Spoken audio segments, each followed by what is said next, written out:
It's a rest day. It's a rest day. It is a rest day.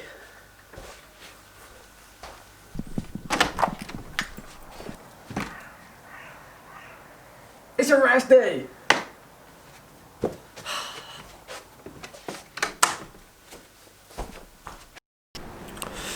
So, as you can probably tell, it is a rest day. Best day of the week. I had a brilliant end to my first week of training actually, but that's not the point of this video. The point of this video is to answer some commonly asked questions.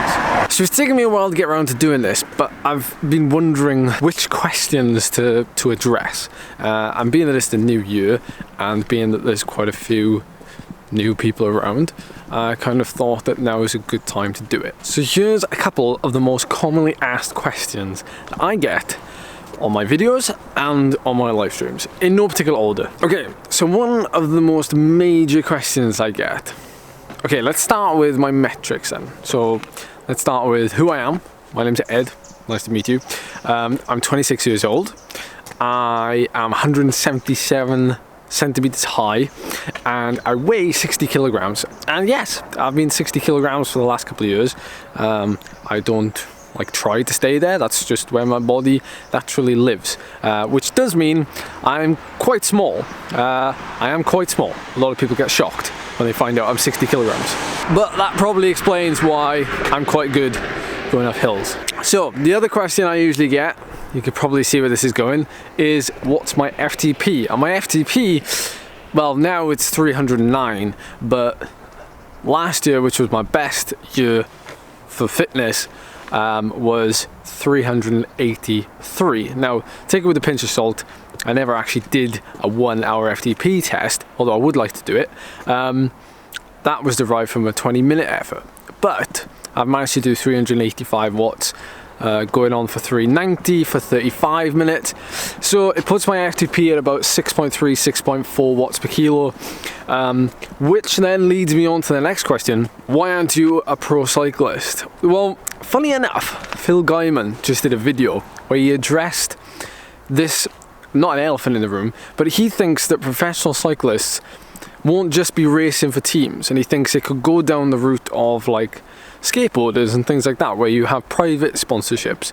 And something that I'm very passionate about, and the brands and the sponsors support riders, and technically are still then professional, or at least they're paid to ride their bikes. Now, I'm not paid to ride my bike. I used to be paid to ride my bike. Not very much, granted, but what do you expect? Because I was riding for a Continental team. The reason why I'm not a professional cyclist per se, however you want to look at being a professional cyclist, that's up to you.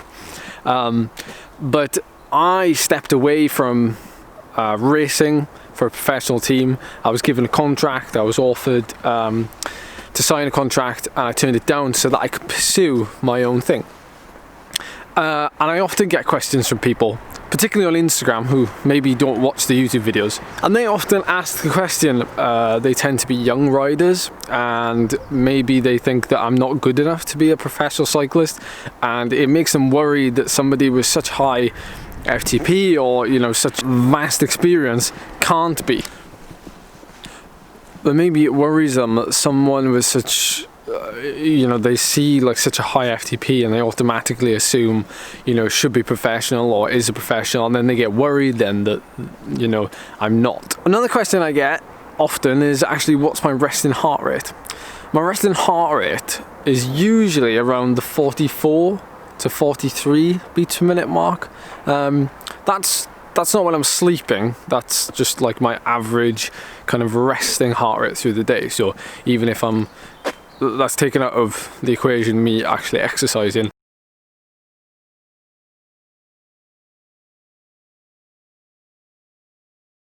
Another question I get asked is, what's my favourite session?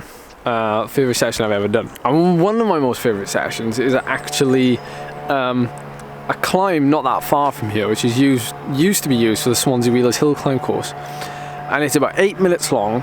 And when I was in really good condition, it used to be like a test. And I used to go there and I used to do like 3, was it 3 or 4? It might even have been 5 actually. Depends how well I was going, but about 5 reps of the climb.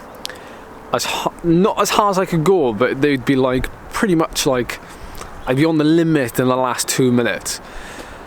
I get to the top, I turn around, come down, and even though the climb would take me 8 minutes to do, I'd only have like 4 or 5 minutes recovery, and I do it again. And in the end, you get like 40 minutes of like really good hard work, but actually very little recovery. And that was one of those sessions that like really stood out for me. It wasn't anything like, you know, micro bursts or anything like that. It was something where I could just get my teeth into it and go really hard and keep comparing myself up the same climb. Going back a little bit, and I'll try and wrap up the video now, but if you've got any more questions like that you think are frequently asked, or you think people will want to know more of, just let me know in the comments down below and I'll answer them in the comments. Staying on the side of weight, like I was 63. I've never always been 60 kilos. I've not always been 60 kilograms. I've kind of hovered around like the 60, 63, 64, down to 61, that sort of thing, fluctuated. And now as I've gotten older, and I guess coming into your prime athletic career, it's kind of maintained at this bandwidth.